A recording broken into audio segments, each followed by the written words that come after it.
In the quiet town of Raventhorne, where secrets lay buried under the shadows of tall, ancient trees, a chilling mystery was about to unfold. The air grew colder with each passing night, and whispers of an old curse began to resurface. It was said that once the clock struck midnight, the town became a playground for dark forces. This was the witching hour, a time when evil prowled the streets and no one was safe.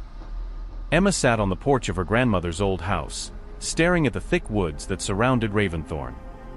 She had recently moved to the town to take care of her ailing grandmother, a kind but eccentric woman who always warned her about the witching hour. "Be inside before midnight, Emma," her grandmother Martha often said with a stern look in her eyes. "Bad things happen in this town when the clock strikes 12. Emma never believed in those tales, dismissing them as old superstitions. But one night, everything changed. It was a dark, moonless night. Emma decided to take a short walk before bed, thinking the fresh air would help her sleep. As she strolled down the deserted street, she felt a sudden chill that made her shiver. The clock tower in the town square began to chime midnight, and Emma quickened her pace, eager to get back home. Just as she turned a corner, she heard a faint whisper. She stopped and listened, her heart pounding in her chest. The whispers grew louder, and she realized they were coming from the woods. Curiosity got the better of her, and she cautiously approached the edge of the forest. "Who's there?" she called out, her voice trembling. "Silence." Then, a rustling sound. Emma's eyes widened as she saw a shadowy figure moving among the trees. She took a step back, her instincts telling her to run. But before she could turn around, the figure emerged from the darkness. It was a woman, dressed in tattered clothes, her face hidden under a hood. Her eyes glowed with an eerie light, and a sinister smile played on her lips. "Welcome to the witching hour," the woman said in a voice that sent chills down Emma's spine. Emma tried to scream, but no sound came out. She stumbled backward, tripping over a root and falling to the ground. The woman moved closer, and Emma felt a wave of terror wash over her. She knew she had to escape, but her body refused to move. The woman raised her hand, and Emma felt an invisible force lifting her off the ground. She was paralyzed, unable to fight back as the woman leaned in and whispered in her ear. "The curse is real, Emma. And you are now part of it." With those words, the woman vanished into the shadows, leaving Emma trembling on the ground. She scrambled to her feet and ran back to her grandmother's house, her mind racing with fear and confusion. When she burst through the door, her grandmother was waiting for her, a worried look on her face. "I told you to be careful," Martha said, her voice filled with sorrow. "The witching hour is not a myth. It's a curse that has plagued our town for centuries. And now it has found you." Over the next few days, Emma couldn't shake off the feeling of dread that had settled over her. She stayed indoors as much as possible, haunted by the memory of the mysterious woman in the woods. Her grandmother tried to comfort her, but Emma knew that the only way to find peace was to uncover the truth about the curse. "Tell me everything, Grandma," Emma pleaded one evening. "I need to know what we're dealing with." Martha sighed and settled into her rocking chair. "It all started many years ago, long before you were born. The town of Raventhorne was a peaceful place, but that changed when a woman named Eliza arrived. She was a witch, powerful and vengeful. The townspeople feared her, but they also sought her help for their problems."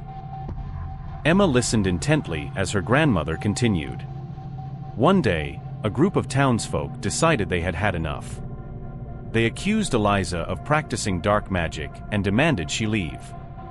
But Eliza refused, and in their anger, they attacked her. They burned her home and chased her into the woods. With her dying breath, Eliza cursed the town, vowing that her spirit would return every midnight to seek revenge. Emma shivered. "And that's what happens during the witching hour?"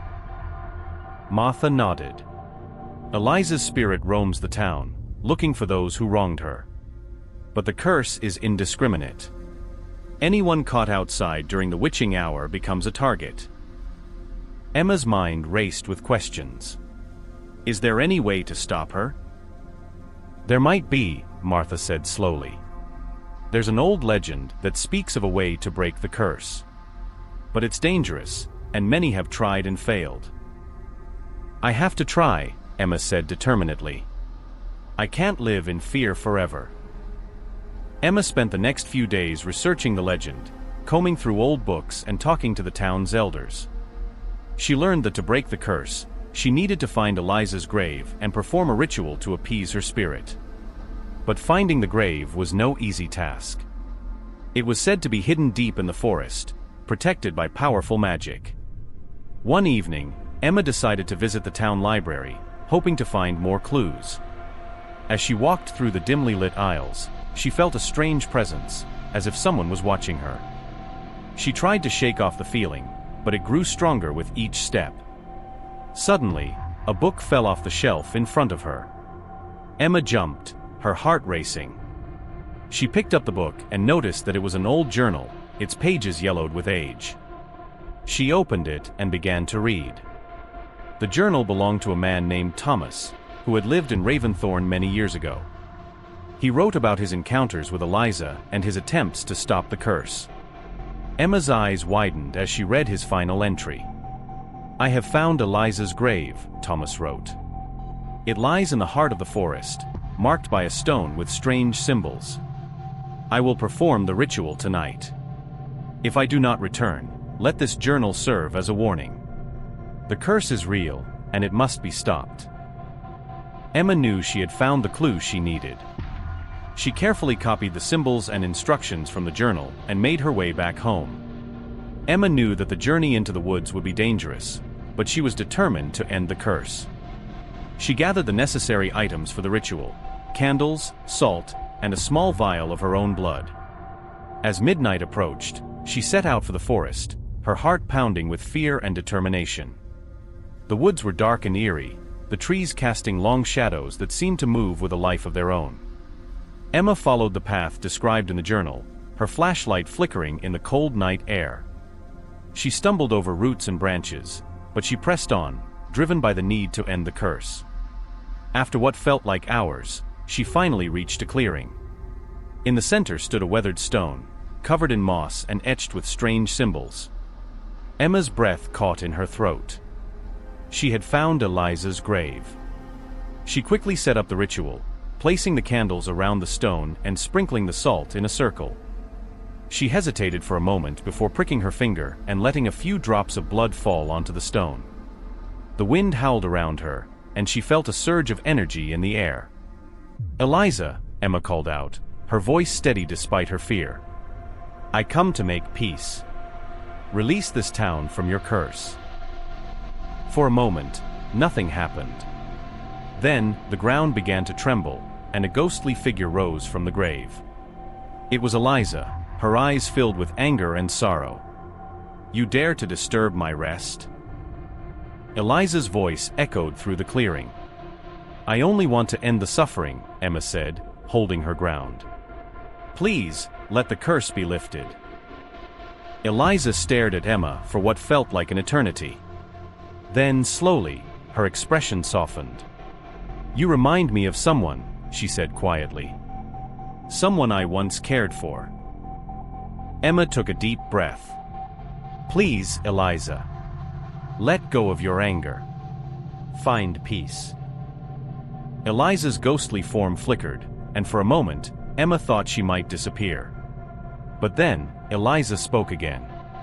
The curse will be lifted, but it comes at a price, she said. A life for a life. Are you willing to make that sacrifice? Emma's heart sank. She had not expected this. But as she looked into Eliza's eyes, she knew what she had to do. Yes, Emma said firmly. If it means saving the town, I will. Eliza nodded, and the wind around them grew stronger. Emma felt herself being lifted off the ground, her vision blurring as darkness closed in. When Emma woke up, she was lying on the forest floor, the first light of dawn breaking through the trees. She felt weak, but she knew that she had succeeded. The curse was lifted, and Eliza's spirit was finally at peace. She slowly made her way back to town, where her grandmother was waiting for her. You did it, Martha said, tears of relief streaming down her face. "You broke the curse." Emma smiled weakly. It was worth it. From that day on, the town of Raventhorne was free from the terror of the witching hour. Emma's bravery had ended the curse, and her sacrifice would be remembered for generations to come. But as the years passed, the story of the witching hour became just another legend, a tale to scare children on dark nights. Only those who had lived through it knew the truth. And they never forgot the young woman who had faced the darkness and brought back the light. Years later, a new family moved into Emma's old house. One night, their young daughter found an old journal hidden in the attic. As she read through the pages, she felt a chill run down her spine. The journal belonged to Emma, and it told the story of the witching hour and the brave young woman who had ended it. The girl closed the journal and looked out the window at the dark woods. Somewhere in the distance, the clock tower began to chime midnight. And in the shadows, a pair of glowing eyes watched silently, waiting for the witching hour to begin again.